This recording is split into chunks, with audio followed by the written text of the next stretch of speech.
Assalamualaikum warahmatullahi wabarakatuh. Perkenalkan, nama saya Muhammad Ashraf Ahmad. NIM dengan nomor 211030723. Saya berasal dari kelas HTNA. Di sini saya akan menjelaskan tentang penggunaan logika. Definisi logika.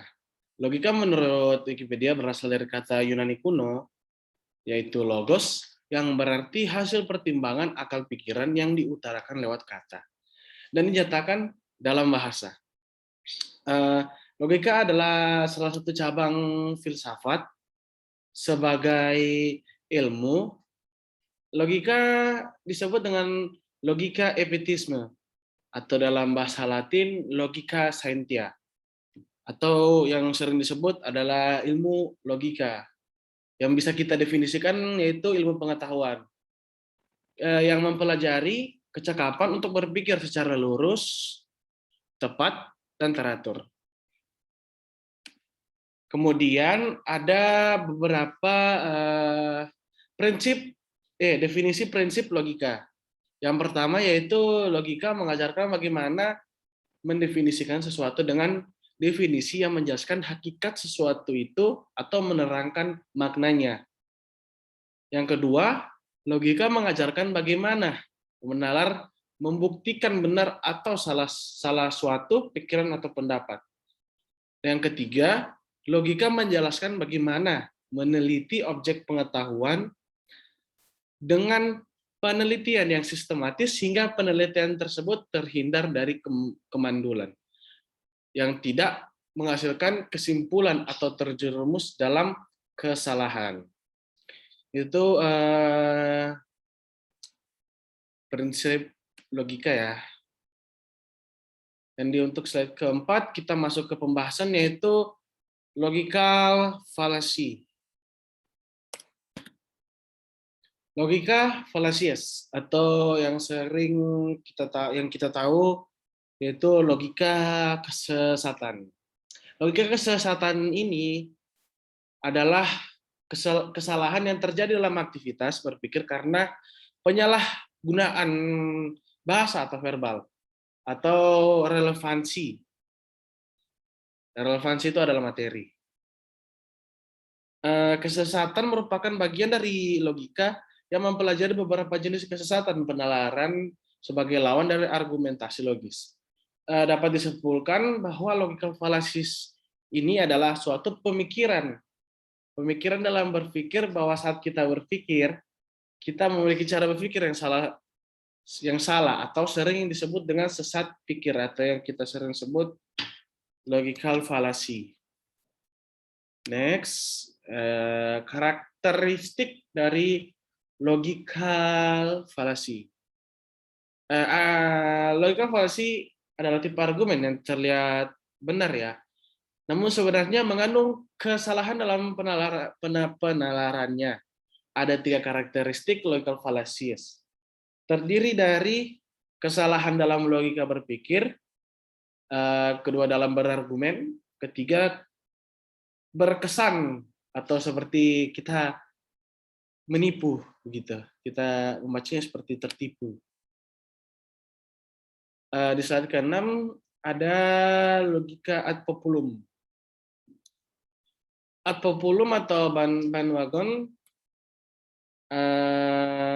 suatu argumen dianggap benar karena banyak orang yang merasa seperti itu, padahal tidak seperti itu.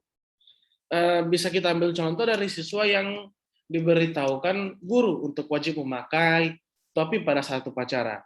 Padahal sejak awal sudah diberitahukan bahwa wajib membawa topi adalah hal yang wajib ketika upacara di sekolah.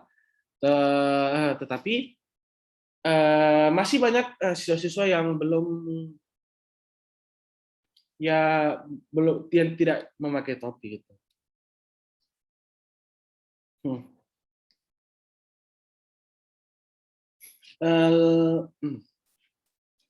Dekat. Di slide ke-7 yaitu ada simplifikasi hitam putih.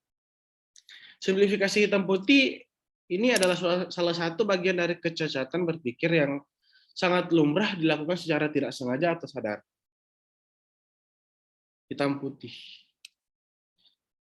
Arti kata hitam putih dalam Kamus Besar Bahasa Indonesia yaitu KBBI adalah hitam putih keadaan ketentuan hal yang sebenarnya. Simplifikasi adalah sebuah pola berpikir yang sangat menyederhanakan logika suatu hal yang membuat hal tersebut menjadi hitam putih. Sebagai contoh, seperti yang kita tahu, Anies Baswedan terasosiasi dengan karakter A, B, C yang belum tentu benar, sementara lawan dari Anies Baswedan bahwa Cahayapurnama terasosiasi dengan karakter yang berbeda belum juga tentu benar. Simplifikasi ini juga disebut pendapat-pendapat yang belum tentu sepenuhnya salah dan bukan juga sepenuhnya benar.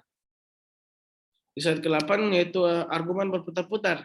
Argumen berputar-putar adalah argumen yang memiliki kemampuan untuk membuktikan sesuatu fakta atau dengan kata lain kemampuan manusia untuk memahami sesuatu hal.